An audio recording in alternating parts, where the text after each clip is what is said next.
আসসালামু আলাইকুম, কেমন আছেন সবাই? আশা করি সকলে ভালো আছেন। বুটস্ট্র্যাপের নতুন পর্বে আপনাদেরকে স্বাগতম। তো আজকে আমরা জানবো হচ্ছে টাইপোগ্রাফি নিয়ে। তো টাইপোগ্রাফি কি? টাইপোগ্রাফি হচ্ছে একটা সহজ ভাষায় উদাহরণ দেই। আমরা যেমন কম্পিউটারের সকল জিনিসপত্রকে নিয়ে একটা কম্পিউটার বলি, যেমন কিবোর্ড, মাউস, তারপরে হচ্ছে পিসি, মনিটর ইত্যাদি জিনিসপত্র নিয়ে এটাকে আমরা কম্পিউটার বলি।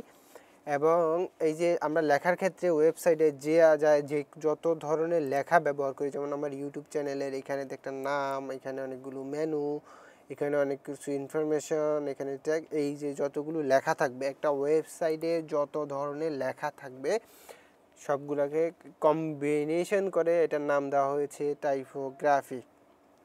মূলত বিষয়টা হচ্ছে টেক্সট, এটার অনেক ধরনের ডিজাইন, স্টাইল, হাইট, উইথ সব কিছু মিলাই এটাকে বলা হয় হচ্ছে টাইপোগ্রাফি। তো আজকে আমরা কথা বলবো হচ্ছে বুটস্ট্র্যাপ 5-এর টাইপোগ্রাফি নিয়ে। তো টাইপোগ্রাফিটা হচ্ছে যে এইরকম, যেমন বুটস্ট্র্যাপে আমরা যে কোনো ফন্ট যদি আমরা ব্যবহার করি, যে কোনো ধরনের লেখা আমরা যদি ব্যবহার করি, তো এটা আমরা কেটে দেই। আমরা স্টাইল এখানে অন্য একটা কাজ করছিলাম, আচ্ছা যাই হোক, এইগুলো আমার দরকার নাই। আমরা দেখি লাইভ সার্ভারে গেলে আমাদের কি প্রবলেম দেয় কি না। না, আমাদের এদিকে কোনো প্রবলেম দেয় নাই, কারণ আমরা ক্লাসটাই নেই কাজের মধ্যে। সো আমরা যে কাজটুকু করেছিলাম, যে ব্রেক পয়েন্টটা আমরা দেখেছিলাম গত পর্বে, সেটা হচ্ছে এই বডি থেকে আমরা এইগুলোরে আমরা একটু রিমুভ করে দিই। সো রিমুভ এই পর্যন্ত আমরা কেটে দিলে আমাদের লাইভ সার্ভার থেকে সমস্ত ডকুমেন্টটা চলে যাবে। তো আমরা এখন কি করব, ধরেন আমরা একটা ক্লাস নিব হচ্ছে কন্টেনার নামের একটা ক্লাস নিয়ে সেখানে আমরা যে কোনো একটা লেখা লিখব। যেমন লিখলাম যে হচ্ছে হাই রিয়াজ, রিয়াজ। এখন এটা লিখলাম। এটা লেখার পরে দেখেন এখানে আমার হাই রিয়াজ লেখাটা আসছে। তো আমি এটাকে যদি পি ট্যাগের মধ্যে লিখি, পি অ্যান্ড লিখবো হচ্ছে হাই রিয়াজ। এখন দেখি বুটস্ট্র্যাপের স্টাইলটা পাই কিনা।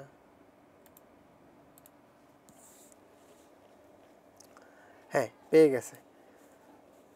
সো এখানে মূলত কথা হচ্ছে, আমরা যদি বুটস্ট্র্যাপে কোনো ফন্ট ইউজ করি, কোনো লেখা ইউজ করি, কোনো টেক্সট ইউজ করি, সেটা হচ্ছে পি ট্যাগের মাধ্যমে অথবা উইদাউট পি ট্যাগের মাধ্যমে। সেটা হচ্ছে আমরা টেক্সট সাধারণত যে কোনো ধরনের টেক্সট শো করানোর ক্ষেত্রে আমরা বেশিরভাগ ব্যবহার করে থাকি হচ্ছে পি ট্যাগ, যেটা মিনস হচ্ছে প্যারাগ্রাফ। পিটাকে আমরা প্যারাগ্রাফ হিসাবে ব্যবহার করি। যেমন অনেকগুলো লেখার গুচ্ছ যখন একসাথে থাকে তখন আমরা সেটাকে প্যারাগ্রাফ আকারে নিই। যেমন এখানে অবশ্য নাই, এখানে শুধু টাইটেল, থাম্বনেল। ধরেন এখানে একটা ডিসক্রিপশন যদি আমরা চিন্তা করি, যে ডিসক্রিপশনের ইউটিউবের ভিডিওতে যে আপনার যে ডিসক্রিপশন আছে ওইটা একটা প্যারাগ্রাফের মতো অনেক কিছু লিখতে হয়, সেটা আমরা পিটেকের মাধ্যমে শো করাই ওয়েবসাইটে। এটা আপনারা ইতিমধ্যেই জানেন, যারা HTML CSS শিখেছেন সেটা জানেন।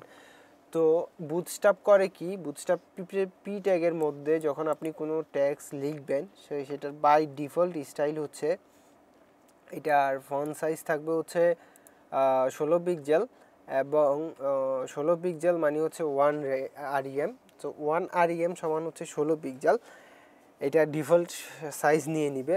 এবং এর লাইন হাইট থাকবে হচ্ছে 1.5 REM, অ্যান্ড এটার মার্জিন টপ থাকবে হচ্ছে 0। যেমন আপনি এখানে দেখতে পাচ্ছেন অলরেডি, আমরা যখন লেখাটা রাইট ক্লিক করলাম, যেন এখানে মার্জিন টপ হচ্ছে 0 এবং মার্জিন বটম হচ্ছে 1 REM। যেটা আমরা দেখব কখন এই পি ট্যাগটার উপর যখন মাউস নিব, তখন দেখেন যে এই লেখাটার নিচের অংশে একটু লাল অংশ আছে, লাল না, এটা হলুদ বর্ণের, উপরেরটা নীল, নিচেরটা লাল। এই যে নিচের যে লাল অংশটা, যেটা হচ্ছে মার্জিন বটম 1 REM। মানে একটা পি ট্যাগ থেকে এই পি ট্যাগ যখন আমরা লিখবো, বাই ডিফল্ট এটা মার্জিন বটম নিয়ে নেবে 16 পিক্সেল। 1 REM মানে হচ্ছে 16 পিক্সেল। ফন্ট সাইজও হচ্ছে 16 পিক্সেল 1 REM, এবং মার্জিন বটমও হচ্ছে 16 পিক্সেল, যেটা হচ্ছে 1 REM। এটা নিবে, এবং মার্জিন টপ থেকে কোনো কিছু নিবে না। এইটা হচ্ছে মেন কথা, এবং এইটা হচ্ছে আমাদের পি ট্যাগের কথা। এবং আমরা টেক্সট শো করানোর ক্ষেত্রে দুই ধরনের করি।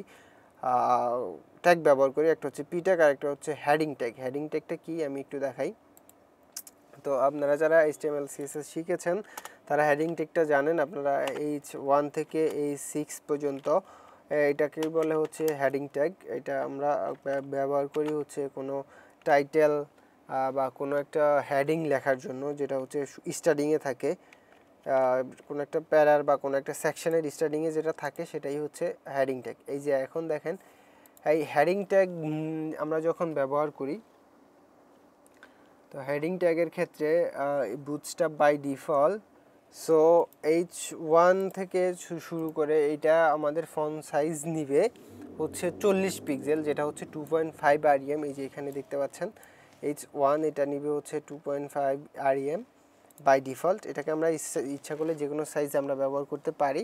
সো H1 থেকে H6 পর্যন্ত সেম কথা, সেমভাবে আসে। এটা আস্তে আস্তে ছোট হয়ে ওই যে এই HTML ট্যাগের মধ্যে যেরকম আমরা ব্যবহার করছি ঠিক সেই রকমভাবে এটা কাজ করে। আমি একটু লিখে দেখিয়ে দিচ্ছি আপনাদেরকে। 3 4 5 6 দ্যাটস এনাফ। 3 4 5 and 6। সো এই যে দেখেন কীরকমভাবে নিয়েছে। তো প্রথমে হচ্ছে H1 যেটা করেছে 2.5 REM অর্থাৎ 40 পিক্সেল, মানে আমরা জানি হচ্ছে 1 REM হচ্ছে 16 পিক্সেল। তো 16 দ্বিগুণে 32 এবং 16 অর্ধেক 8, আমরা 40 পিক্সেল পেলাম।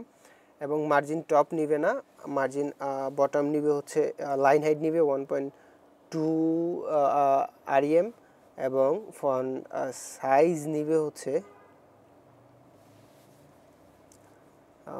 ফন্ট সাইজ হচ্ছে 2.5 REM।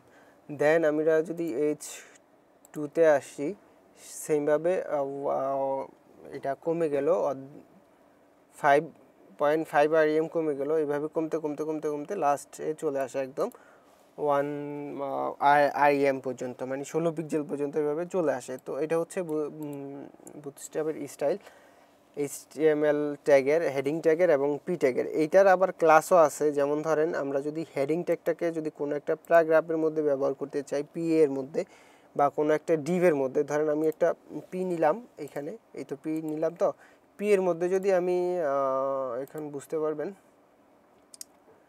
লাস্টেরটা আমরা ধরেন এটা তো এটার পরেরটা নেই, পরে আরেকটা পি নেই, এটা তো হচ্ছে সাধারণ পি, তাহলে বুঝবেন না হলে দুইটা গুলাই ফেলবেন। এটা হচ্ছে পি এবং এই পিটার মধ্যে আমরা একটা ক্লাস ব্যবহার করব হচ্ছে H1। যখন এই H1 ক্লাসটা ব্যবহার করব তখন দেখেন আমাদের এই পি ট্যাগটার বিহেভিয়ার কিন্তু H1 এর মতো হয়ে গেছে। এটা হচ্ছে বুটস্ট্র্যাপ ক্লাস, যেটার আমরা চাইলে পি এর মধ্যে অথবা একটা ডিভিশনের মধ্যে ব্যবহার করতে পারি। যেমন ধরেন আমরা এখানে একটা ডিআইভি নিব, ডিআইভি নিয়ে আমরা এটার মধ্যে লিখব হচ্ছে বুটস্ট্র্যাপ ক্লাস, তাহলে বুঝতে পারবেন। TSTRAP bootstrap CLA bootstrap class. এবং এটা যদি আমরা ক্লাস বুটস্ট্র্যাপ H2 দেই, H2 দিলে দেখবেন আচ্ছা এই আগেরটাও বুটস্ট্র্যাপ ক্লাস লেখা দেই, তখন এই দুটার মধ্যে ডিফারেন্স বোঝা যাবে। কারণ আগের পরেরটার লেখা, ছোটোটার লেখা বেশি হয়ে গেছে, বড়টার লেখা কম হয়ে গেছে, যার কারণে বোঝা যাচ্ছে না ডিফারেন্সটা। তো সেমভাবে আমরা কি করব, 6টা করব, 2টা আছে তো, Ctrl+C 3 4 5 6। So H2 H3 H4 H5 and then H6। এটা হচ্ছে হেডিং ট্যাগ। ঠিক সেম কাজটাই করছি, উপরে যা দেখতে পাচ্ছেন H6 পর্যন্ত এবং নিচে যা দেখতে পাচ্ছেন সেমভাবেই হচ্ছে। আপনারা যদি কোনো কাজের ক্ষেত্রে অনেক সময় প্রয়োজন হয় পি ট্যাগকে হেডিং বানানোর জন্য বা একটা টাইটেল লেখার জন্য, তো সেক্ষেত্রে এভাবে আমরা ক্লাস ব্যবহার করে খুব সহজেই করতে পারি। আশা করি ভিডিওটি বুঝতে পেরেছেন। যদি বুঝতে না পারেন তাহলে কমেন্ট করে জানাবেন।